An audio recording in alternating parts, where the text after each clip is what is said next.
Hello friends, welcome to Nageshwar math.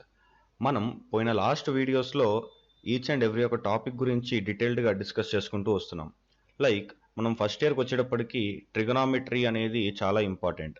So మనం ట్రిగనామెట్రీకి సంబంధించి compound angles కానివ్వండి, అలానే multiple and sub multiple angles కానివ్వండి, నెక్స్ట్ వచ్చేటప్పటికి ట్రాన్స్ఫర్మేషన్స్ కానివ్వండి, అలా మనకి ఏవైతే టాపిక్స్ ఇంపార్టెంట్ మెయిన్స్ ఎగ్జామ్కి ఉన్నాయో అవన్నీ మనం డిస్కస్ చేసుకుంటూ రావడం జరిగింది. అలానే సెకండ్ ఇయర్కి వచ్చేటప్పటికి మనకి సీక్వెన్స్ అండ్ సిరీస్, నెక్స్ట్ మనకి ఇంటిగ్రేషన్ అనేది చాలా ఇంపార్టెంట్. ఇంటిగ్రేషన్లో అత్యవసరమైన టాపిక్ వాలీస్ థీరం. అలా వాలీస్ థీరం కూడా నేను డిస్కస్ చేశాను. నెక్స్ట్ వచ్చేటప్పటికి మనకి కోఆర్డినేట్ జామెట్రీ కింద first year and second year both 2 ఇయర్స్కి ఇంపార్టెంట్ అయింది స్ట్రెయిట్ లైన్స్, అలానే సర్కిల్స్, ఇంకా పారాబోలా. సో నేను పారాబోలా టాపిక్ చెప్తున్నప్పుడు ఎలిప్స్ ఇంకా హైపర్బోలాను కూడా కవర్ చేస్తాను అన్నాను. సో దానికి వీడియోస్ ఇంకా రెడీ అవ్వలేదు కాబట్టి దాన్ని కొద్దిసేపు హోల్డ్లో పెట్టాము. నెక్స్ట్ ఇంపార్టెంట్ అయిన టాపిక్ మనకు వచ్చేటప్పటికి డిఫరెన్సియేషన్. సో డిఫరెన్షియేషన్ మనకి రావాలి అని చెప్పంటే దీనికంటే ముందు మనకి లిమిట్స్ అనే టాపిక్ ఉంది. సో లిమిట్స్లో మళ్ళీ మనం ఎల్ హాస్పిటల్ రూల్ డిస్కస్ చేశాము. అలానే అంటే లిమిట్స్లో ఓన్లీ 2 వీడియోస్ పెట్టాను నేను. దాంట్లో ఫస్ట్ మనకి ఇంపార్టెంట్ అయిన టాపిక్ ఎల్ హాస్పిటల్ రూల్, దాని తర్వాత some problems based on L hospital rule అని చెప్పి నేను పెట్టడం జరిగింది. సో ఇవన్నీ మీరు కావాలి అంటే నా మ్యాథ్స్ ఛానల్ ఓపెన్ చేసుకొని మీరు ఇవన్నీ మీరు చూడొచ్చు. సో మనకి ఇంటర్మీడియట్లో ఇక్కడ దాకా మనం ప్రజెంట్ డిస్కస్ చేయడం జరిగింది. సో ఈ వీడియోలో మనం ఇంకొక సరికొత్త ఇంపార్టెంట్ చాప్టర్ స్టార్ట్ చేయబోతున్నాం. దాన్నే మనం ఫంక్షన్స్ అని కూడా అంటాం. సో ఈ ఫంక్షన్స్ అనేది అసలు దేనికి, ఇవన్నీ అసలు మనకి ఎలా యూజ్ అవుతాయి ఏంటి అవన్నీ ఇప్పుడు నేను చెప్తానన్నమాట. సపోజ్ ఇప్పుడు మీరు ఈ ఐపీఈ అంటే ఇంటర్మీడియట్ అయిపోయిన తర్వాత మీరు బీటెక్లో కనుక జాయిన్ అయ్యారు అని చెప్పంటే, బీటెక్లో మీరు కోర్స్ ఈసీఈ అంటే ఎలక్ట్రానిక్స్ అండ్ కమ్యూనికేషన్ ఇంజనీరింగ్ అనే కోర్స్ కనుక తీసుకున్నారు అంటే మీ కోర్ సబ్జెక్ట్ కింద మనకి ఎస్ఎస్ అని ఒక సబ్జెక్ట్ వస్తుంది. దాన్నే మనం సిగ్నల్స్ అండ్ సిస్టమ్స్ అని కూడా చెప్పడం జరుగుతుంది. వీటిలో మనకి ఏంటంటే ఈవెన్ అండ్ ఆడ్ ఫంక్షన్స్ ఇది ఒకటి వస్తుంది. నెక్స్ట్ వచ్చేటప్పటికి మనకి కంటిన్యూస్ అండ్ డిస్క్రీట్ అని చెప్పి వస్తాయన్నమాట. సో ఈ continuous and discrete functions, so ఇవన్నీ మనకి ఈ యొక్క ఫంక్షన్స్లోనే మనకి ఎక్కువగా డిస్కస్ చేయడం జరుగుతుంది.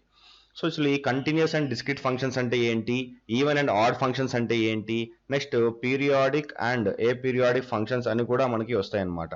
సో ఈ periodic and A periodic functions అంటే ఏంటి, ఇవన్నీ మనం ఈ యొక్క ఫంక్షన్స్ ఇన్ మ్యాథమెటిక్స్ అనే టాపిక్లో డిస్కస్ చేస్తాం. సో ఈ టాపిక్ కనుక మీరు ఇంటర్మీడియట్లో పర్ఫెక్ట్ అయ్యారు అంటే బీటెక్ వెళ్ళిన తర్వాత ఇక్కడ ఎస్ఎస్ అనే టాపిక్లో మీరు ఫెమిలియర్గా ఉంటారు అండ్ ఈజీగా మీకు అర్థమవుతుంది అనమాట. నెక్స్ట్ ఈ కంటిన్యూస్ అండ్ డిస్క్రీట్ సిస్టమ్స్లో మీకు ఏంటంటే మనకి సపోజ్ ఇది సైన్ వేవ్ అనుకోండి, ఇది మనకి కంటిన్యూస్లో ఇట్లా చూపిస్తారనమాట. అదే డిస్క్రీట్కి వచ్చేటప్పటికి మనకి ఇట్లా లైన్స్గా ఉంటాయి. సో మనకి ఇలా లైన్స్గా ఉండి మళ్ళీ ఆ పీక్ అనేది మనకి రెడ్యూస్ అవుతుంది, ఇలా మనకి చూపిస్తారు అనమాట. ఇది మనకి సైన్ వేవ్. సో ఇట్లా మీరు ఇట్లా చెక్ చేసుకుంటూ వెళ్తే ఇది మనకు ఒక సైన్ వేవ్. సో ఇది మనకి కంటిన్యూస్కి డిస్క్రీట్కి ఉన్న డిఫరెన్స్ అనమాట. సో ఇవన్నీ మనం ఇప్పుడు కాదు, అసలు నార్మల్గా అయితే దీని application one of the application మనకి చాలా ఇంపార్టెంట్ అని చెప్పి నేను ఇక్కడ చెప్పడం జరుగుతుంది. సో ఈ యొక్క ఐపీయూలో మనం నేర్చుకునే ఫంక్షన్స్ అనే టాపిక్ మనకి చాలా ఇంపార్టెంట్. సో మనం ఈ యొక్క ఫంక్షన్స్ అనే టాపిక్ని ఇంకా స్టార్ట్ చేద్దాం. సో మనకి ఫంక్షన్స్ అనే టాపిక్లో మనకి ఫస్ట్ ఇంపార్టెంట్ దాని డెఫినేషన్. సో దీన్నే మనం ఫంక్షన్స్ ఆర్ మ్యాపింగ్ అని కూడా అంటాం అనమాట. So function are mapping.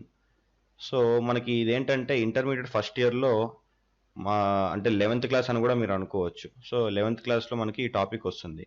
So maximum ఏం చేస్తారని చెప్పంటే ఇది 1 ఇయర్ పేపర్లో వస్తుంది. మ్యాక్సిమము ఈ ఫంక్షన్స్ నుంచి వచ్చే క్వశ్చన్ని అవాయిడ్ చేయడానికి ట్రై చేస్తారు, కానీ ఇదంతా కష్టమైనది ఏమీ కాదు. జస్ట్ సిమిలారిటీస్ని బట్టి ఈ యొక్క ఫంక్షన్ అనే చాప్టర్ మనం సింపుల్గా సాల్వ్ చేసుకోవచ్చు. సో ఇప్పుడు అది ఎలా చేయాలో నేను ఇప్పుడు మీకు చెప్తానమాట. సో అసలు ముందు ఫంక్షన్ అంటే ఏంటి. సో ఫంక్షన్ని మనం ఎఫ్ అనే ఒక వేరియబుల్ తోటి రిప్రజెంట్ చేస్తాం అండ్ అలానే ఒక సెట్ ఏ ఇంకొక సెట్ బి. సో మనకి ఫంక్షన్స్ మొత్తంలో మనం ఎక్కువగా set A, set B and function ఈ త్రీ టాపిక్స్ గురించి మనం ఎక్కువగా డిస్కస్ చేస్తాం. సో అసలు ఫంక్షన్ అంటే ఏంటి, relation f relation from set A to set B. is said to be a function or a mapping if every element of set A, అంటే సెట్లో ఉన్న ప్రతి సెట్ ఏలో ఉన్న ప్రతి element has some unique element of set B, అంటే some relationship అనేది మనకి ఉండాలన్నమాట. సో ఇప్పుడు నేను ఇది ఒక ఫంక్షన్, ఇది ఒక డయాగ్రామ్ నేను ఇట్లా డ్రా చేస్తున్నాను. ఈ డయాగ్రామ్ పేరు నేను ఒక ఫంక్షన్ ఎఫ్ ఆఫ్ ఎక్స్ అనుకున్నాను అనుకోండి, function F of X. So ఇప్పుడు ఈ ఫంక్షన్ ఎఫ్ ఆఫ్ ఎక్స్ అనేది మనకి ఇలా వచ్చింది, సరే ఓకే. ఇప్పుడు దీన్ని మనం ఏం చేయాలి? సో ఈ ఫంక్షన్లో నేను 2 సెట్స్ రాస్తాను, ఒకటి సెట్ ఏ, ఇంకొకటి సెట్ బి. సపోజ్ సెట్ ఏలో 1 2 3, ఇక్కడ 3 4 1 ఇలా ఉందనుకోండి. సో ఇక్కడ అసలు మనకి ఫంక్షన్ డెఫినేషన్ ఏంటి? Set A to set be some relation అనేది మనకి ఉండాలి అని చెప్పాను నేను. సో వచ్చినప్పుడు ఏంటని చెప్పంటే ఈ యొక్క రిలేషన్కి మనం ఒక పేరు పెడతాం, దాన్నే మనం F from A to B అని చెప్పి రాస్తాం అనమాట. సో ఇప్పుడు ఈ ఎగ్జాంపుల్ అనేది ఎట్లా రాయాలో చెప్తాను. సో ఇది ఒక ఫంక్షన్ ఎఫ్ ఆఫ్ ఎక్స్ అనుకోండి. సపోజ్ 1 ఉంది అనుకోండి, 1ని నేను ఇట్లా మ్యాపింగ్ చేస్తున్నా, అంటే 1 1 ఈక్వల్గా ఉన్నాయి రెండిట్లోనూ. నెక్స్ట్ 3ని ఇలా మ్యాపింగ్ చేస్తున్నా, అంటే ఇక్కడ 2 నెంబర్లు ఉన్నాయి కాబట్టి రెండింటిని నేను మ్యాపింగ్ చేశాను. సపోజ్ నేను ఇంకో ఎగ్జాంపుల్ తీసుకుంటాను. ఇంకొక ఎగ్జాంపుల్లో నాకు అలా ఉండొచ్చు, ఉండకపోవచ్చు.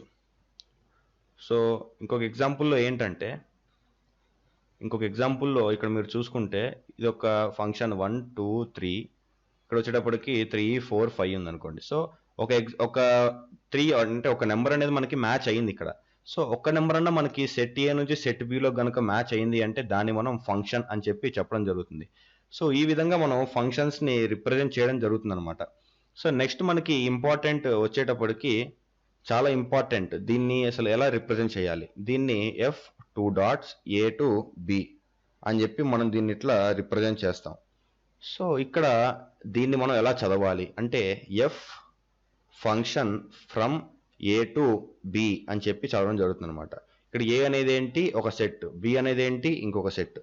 సో ఇది మనం గుర్తుంచుకోవాల్సిన టాపిక్స్. సో ఈ టాపిక్స్ అన్ని మనం గుర్తుంచుకున్నామండి, మాకు ఇవన్నీ తెలుసు. సో ఇవి అసలు ఫంక్షన్స్ ఎలా ఫైండ్ అవుట్ చేయాలి ఏంటి అని చెప్పి మీకు మళ్ళీ డౌట్ రావచ్చు. సో ఇది మనం ఫస్ట్ డిస్కస్ చేసే టాపిక్. ఎలా రాస్తాం? F from A to B, ఇది మనం డిస్కస్ చేసాం. ఇప్పుడు మనకి సెకండ్ ఇంపార్టెంట్ టాపిక్ వచ్చేటప్పటికి pre image and image. Pre image and image. So ఇది మనకి వచ్చే సెకండ్ టాపిక్. సో ఇక్కడ pre image and image. So ఇప్పుడు F from A to B. So F from A to బిలో దీంట్లో మనకి ఎఫ్ అనేది ఫంక్షన్. సో ఎఫ్ అనేది మనకి ఫంక్షన్. దీంట్లో ఏ అనేది ఇమేజా, లేదంటే బి అంటే ఇమేజా, లేదంటే ఏ అనేది మనకి ప్రీ ఇమేజా, బి అనేది ప్రీ ఇమేజా మనకి తెలియదు. సో ఇక్కడ మన ఇమేజ్ ప్రీ ఇమేజ్ మనం ఎలా చెప్పాలి అని చెప్పంటే, if a function from A to B and A comma B, ఇక్కడ మనం క్యాపిటల్స్ రాసాం కాబట్టి ఇక్కడ మనం స్మాల్స్ రాసుకోవాలి. Function A comma B belongs to function, అంటే ఏ అండ్ బి వాల్యూ అనేది ఈ ఫంక్షన్కి రిలేట్ చేస్తున్నాం, అంటే ఆ వాల్యూస్ అనేది దాంట్లో ఉన్నాయి. దెన్ మనం ఏ వాల్యూని సబ్స్టిట్యూట్ చేస్తే ఎఫ్ ఆఫ్ ఎక్స్లో మనకి బి వాల్యూతో ఈక్వల్ అవ్వాలి. Where B is called, small బిని మనం ఇమేజ్ ఆఫ్ ఏ అని చెప్పి చెప్తాం అనమాట. స్మాల్ బిని మనం image of A under F. Under A condition? మనకి ఫంక్షన్ కండిషన్లో అండర్ ఎఫ్ అని చెప్పి చెప్తాం. అలానే ఏ అనేది మనకి pre image of B under F. So ఇక్కడ కన్ఫ్యూజ్ అవ్వాల్సిన పాయింట్ ఏమీ లేదు. So F from A to B, ఈ ఏని నేను స్మాల్ ఏ అని రాసుకుంటాను, ఈ బిని నేను స్మాల్ బి అని చెప్పి రాసుకుంటాను. సో ఈ small A and small B ఈ యొక్క ఫంక్షన్లో వాల్యూస్ ఉండాలి, ఆ ఫంక్షన్ వాల్యూస్లో ఉన్నాయి. సో ఇప్పుడు ఈ ఏ వాల్యూని కనుక నేను తీసుకొచ్చి ఈ ఫంక్షన్లో సబ్స్టిట్యూట్ చేస్తే నాకు ఈక్వల్ టు బి వాల్యూ ఉండాలి. అప్పుడు నేను ఏం చెప్తాను అంటే B is the image of A అంటాను. Under which condition? Function condition. So ఇక్కడ మనకి ఫంక్షన్ ఉంది కాబట్టి మనం ఇమేజ్ ఆఫ్ ఏ అని చెప్పి చెప్పగలుగుతున్నాం. అలానే A is called the pre image, అంటే దానికి ఆపోజిట్ అనుకోవచ్చు మీరు, pre image of B under F. So ఈ విధంగా మనం క్లాసిఫై అనేది చేయడం జరుగుతుంది. Next the number of functions from A to B is, అంటే మనకి ఇది ఒక క్వశ్చన్ అడుగుతారు, మనకి మెయిన్స్ ఎగ్జామ్లో వాటిట్లో క్వశ్చన్ అడుగుతారు. క్వశ్చన్ ఏంటంటే the number of functions from A to B is అని చెప్పి మనం అడుగుతారు. సో ఇక్కడ ఏంటంటే N of B whole to the power of n of A. So ఇది మనకి వచ్చే ఆన్సర్ అనమాట. సో ఇది మనం ఎలా చేయాలి అని చెప్పంటే, సపోజ్ ఇక్కడ మనం 1 2 3 ఇక్కడ 4 5 6. సో ఇది సెట్ ఏ, ఇది set B. So F from A to B అని చెప్పి నేను ఇక్కడ రాశాను. సో ఇక్కడ మనకి ఇక్కడ 3 ఎలిమెంట్స్ ఉన్నాయి కదా. సో ఇక్కడ మనం 3 4 5 6 4 ఎలిమెంట్స్ రాశా. సో ఇది మనకి మ్యాపింగ్ ఇక్కడ. సో ఇక్కడ number of functions from A to B అంటే టోటల్ ఎన్ని ఫంక్షన్స్ వస్తాయి ఏ కామా బి అనే ఎలిమెంట్స్ లాగా టోటల్ ఎన్ని వస్తాయి అని చెప్పి ఎట్లా కనుక్కోవాలంటే ఇలా కనుక్కోవాలి. ఎన్ ఆఫ్ బి. సో ఇక్కడ ఎన్ ఆఫ్ బి అంతా మనకి టోటల్ ఎన్ని ఎలిమెంట్స్ ఉన్నాయి 4 ఎలిమెంట్స్ ఉన్నాయి. ఇక్కడ ఎన్ ఆఫ్ ఏ మనకి ఎన్ని ఉన్నాయి 3 ఉన్నాయి. therefore number of elements is equal to 4 to the power of 3 అని చెప్పి మనం రాయడం జరుగుతుంది. సో ఈ విధంగా నేను రాయడం జరుగుతుంది అనమాట. సో ఈ ఫంక్షన్స్ చాప్టర్ అనేది మనకి చాలా ఇంపార్టెంట్. సో అందుకని చెప్పి నేను ఇక్కడ చెప్పదలుచుకుంది ఏంటని చెప్పంటే, ఈ వీడియో మీరు మిస్ అవ్వకుండా లాస్ట్ వరకు చూడడం అనేది బెస్ట్ అనమాట. సో వన్స్ ఇదంతా అయిపోయింది అని చెప్పంటే మనకి థర్డ్ టాపిక్ వచ్చే important topic domain and range. So domain and range, అసలు డొమైన్ అంటే ఏంటి, రేంజ్ అంటే ఏంటి. సో అసలు డొమైన్, రేంజ్, మళ్ళీ ఇంకొక టాపిక్ మళ్ళీ ఇక్కడ కోడొమైన్. సో డొమైన్ ఏంటి, కోడొమైన్ ఏంటి, రేంజ్ ఏంటి, ఇవన్నీ మనకు మళ్ళీ డౌట్ వస్తాయి. సో అందుకని చెప్పి ఇక్కడ నేను చెప్పేది ఏంటని చెప్పంటే, ఫస్ట్ డొమైన్ తెలుసుకోండి, తర్వాత డొమైన్ నుంచి కోడొమైన్ ఎలా ఫైండ్ అవుట్ చేయాలో తెలుసుకోండి. సో అప్పుడు మీకు క్లారిటీ వచ్చేస్తుంది అనమాట, అంటే రేంజ్ ఎలా కనుక్కోవాలి అని చెప్పి. సో ఇక్కడ సింపుల్, మనకి ఏమి ఇంకా పెద్ద పనేమీ లేదు ఇక్కడ. సో ఫస్ట్ మనం డొమైన్ కనుక్కుందాం. సో అసలు డొమైన్ అంటే ఏంటి. సో డొమైన్, సో ఇప్పుడు మనం ఒక function from A to B ఉందనుకోండి. ఇక్కడ ఏ అండ్ బి అనేది 2 sets. So A is called the domain and B is called the codomain. So ఈ ఏ అనేది మనకి domain and B is called the codomain. అంటే కోడొమైన్ అంటే ఏం లేదు, పక్కన ఉండదా అని జస్ట్ అంతే. సో అందుకని చెప్పి ఇది మనం ఫస్ట్ నేర్చుకోవాలి. నెక్స్ట్ రేంజ్కి వచ్చేటప్పటికి మళ్ళీ సరే డొమైన్ అన్నారు, కోడొమైన్ అన్నారు, ఓకే. మరి ఈ రేంజ్ ఎక్కడికి వచ్చింది అని చెప్పంటే ఏమి లేదు. ఇప్పుడు ఒక ఫంక్షన్ ఉందనుకోండి, ఈ ఫంక్షన్ ఏ టు బి ఇది ఒక ఫంక్షన్. సో ఇక్కడ then f dash of A, so f of A. So f of ఏని మనం రేంజ్ అని ఎలా చెప్పాలి అని చెప్పంటే, the set of all elements in A should be the elements in B. So ఏలో ఏవైతే ఎలిమెంట్స్ ఉన్నాయో అవన్నీ కనుక ఎఫ్లో కనుక ఉంది అని చెప్పంటే దాన్ని మనం రేంజ్ ఆఫ్ ఎఫ్ అని చెప్పి చెప్పడం జరుగుతుంది అనమాట. అంటే దాని రేంజ్ ఎక్కడి వరకు ఉంది ఏంటి అని చెప్పి చెప్పడం జరుగుతుంది. సో దీన్ని మనం ఎలా డినోట్ చేస్తాము అని చెప్పంటే, f of A is superset of or equal to B అన్నట్టు ఇట్లా రిప్రజెంట్ చేస్తాం అనమాట. సో అది మనం ఇక్కడ నేర్చుకోవాల్సిన మెయిన్ పాయింట్. సో ఈ యొక్క టాపిక్ అనేది మనకి ఇక్కడ చాలా ఇంపార్టెంట్. అండ్ ఈ యొక్క టాపిక్లో మనకి సెవరల్ ఫంక్షన్స్ ఉన్నాయి. లైక్ మెనీ ఫంక్షన్స్ అంటారు, వన్ ఫంక్షన్స్ అంటారు, అలానే ఆన్ టు ఫంక్షన్స్ అంటారు. సో ఇట్లా మనకి డిఫరెంట్ ఫంక్షన్స్ అనేది మనకి ఇక్కడ ఇవ్వడం జరుగుతుంది ఫంక్షన్స్ అనే టాపిక్లో. సో ఇవన్నీ మనం అర్థం చేసుకోవడం, నెక్స్ట్ అర్థం చేసుకొని వాటిని ఇంప్లిమెంట్ చేయడం అనేది మనకి చాలా ఇంపార్టెంట్. సో ఫస్ట్ ఇంపార్టెంట్ వచ్చేటప్పటికి వన్ ఫంక్షన్.